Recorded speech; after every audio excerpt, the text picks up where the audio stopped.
मित्रांनो, बऱ्याच दिवसापासून खरीप हंगाम 2024च्या पीक विम्याच्या प्रतीक्षेत असलेल्या शेतकऱ्यांसाठी अतिशय आनंदाची बातमी घेऊन आलोय मित्रांनो.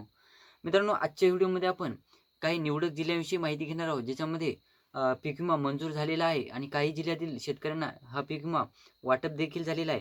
काही जिल्ह्यातील शेतकऱ्यांना 2023चा देखील पीक विमा वाटप होत आहे. तर आजच्या व्हिडिओमध्ये आपण जिल्ह्यावाईज यादी बघणार आहोत. त्याचबरोबर कोणत्या तारखेला पीक विमा वाटप होणार आहे त्याविषयीची देखील थोडक्यात माहिती घेण्याचा प्रयत्न करणार आहोत. तत्पूर्वी जर चॅनलवर नवीन असाल तर चॅनलला सबस्क्राईब करा आणि समोरील बेल आयकॉन बटन दाबायला विसरू नका. तर नमस्कार मित्रांनो, मी राज सूर्यदळ, स्वागत आहे तुमचं आपल्या यूट्यूब चॅनलमध्ये. मित्रांनो, बघायचं झालं तर जिल्ह्यांची यादी भरपूर मोठी आहे. आपण थोडक्यात काही जिल्ह्यांविषयी थोडक्यात माहिती घेणार आहोत, ज्याच्यामध्ये पीक विमा कोणत्या जिल्ह्यातील किती शेतकऱ्यांना मंजूर झालेला आहे, कोणत्या कंपनीमार्फत हा पीक विमा वाटप होणार आहे. आता काय अशी चर्चा होती की काही कंपन्या बंद होणार आहेत, कंपन्यावर सरकारकडून निर्बंध लावण्यात आलेले आहेत, त्यांच्यावर जवळपास टॅक्स लावण्यात आलेले आहे. परंतु मित्रांनो, तसं काही झालेलं नाही सध्या.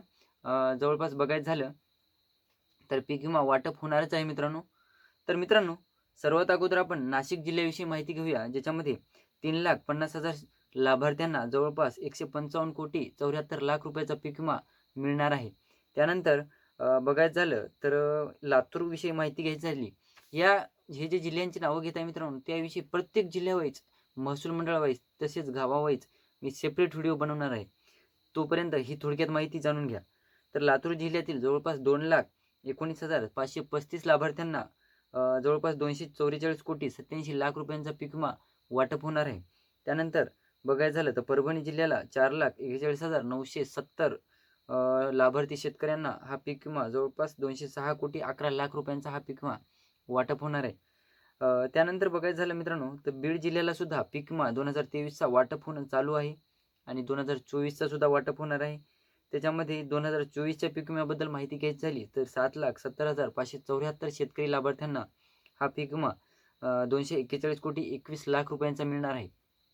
त्यानंतर मित्रांनो, बघायचं झालं तर जिल्ह्यांची यादी खूप मोठी आहे. ही थोडक्यात माहिती आहे.